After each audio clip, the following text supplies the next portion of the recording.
கிளாம்பாக்கம் பேருந்து நிலையத்தின் கட்டுமானத்தில் பெரிய அளவில் முறைகேடு நடந்திருப்பதாக குற்றச்சாட்டு எழுந்திருக்கிறது. அதனை தற்போது அண்மை செய்தியாக பார்த்துக் கொண்டிருக்கிறோம்.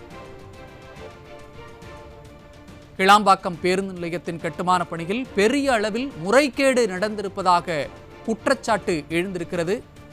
அதனை தற்போது பார்த்துக் கொண்டிருக்கிறோம். அதன் விவரங்களை வழங்குவதற்காக நமது செய்தியாளர் டில்லி பாபு இணைந்திருக்கிறார். அவரிடம் கேட்கலாம். வணக்கம் டில்லி பாபு, கூடுதல் விவரங்கள்.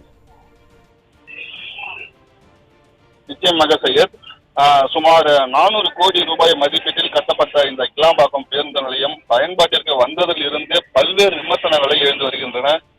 அவ்வப்போது பல்வேறு மாற்றங்களையும் கொண்டு இந்த விடியா திமுக அரசு பொதுமக்களை வாட்டி வதைத்து வருகிறது. இந்த நிலையில் கிளாம்பாக்கம் பேருந்து நிலையம் கட்டுமானத்தில் முறைகேடு நடந்ததாக என கேள்வி எழுப்பும் வகையில கிளாம்பாக்கம் கட்டிடம் தரத்தை கேள்வி எழுப்பும் வகையில் தற்போது வீடியோ ஒன்று வெளியாகி அதிர்ச்சி ஏற்படுத்தியுள்ளது. அந்த கிளாம்பாக்கம் பேருந்து நிலையத்தின் கழிவறைகள் பராமரிப்பின்றி இருப்பதும் ஒருபுறம் இருந்து வரும் நிலையில தற்பொழுது பேருந்து நிலையத்தின் கழிவறை வெளிப்புற சுவர் பெயிண்டுகள் உறிந்து காணப்படுகிறது. அதே போல அதன் மீது கை வைத்து தேய்த்தாலே சிமெண்ட் பூச்சிகளும் கையோடு வரும் இந்த வீடியோவும் வெளியாகி அதிர்ச்சி ஏற்படுத்தியுள்ளது. பயன்பாட்டிற்கு வந்து இந்த 2 ஆண்டுகள் கூட முழுமையாக முடிவடையாத நிலையில் இந்த வீடியோ அதிர்ச்சியை ஏற்படுத்தியுள்ளது. இந்த கிளாம்பாக்கம் பேருந்து நிலையத்தின் கட்டுமானத்தில் முறைகேடு நடந்ததா என்ற கேள்வி எழுந்துள்ளது.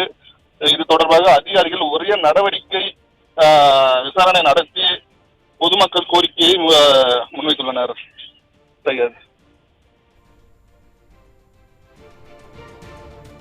விவரங்களை வழங்கியமைக்கு நன்றி டில்லி பாபு.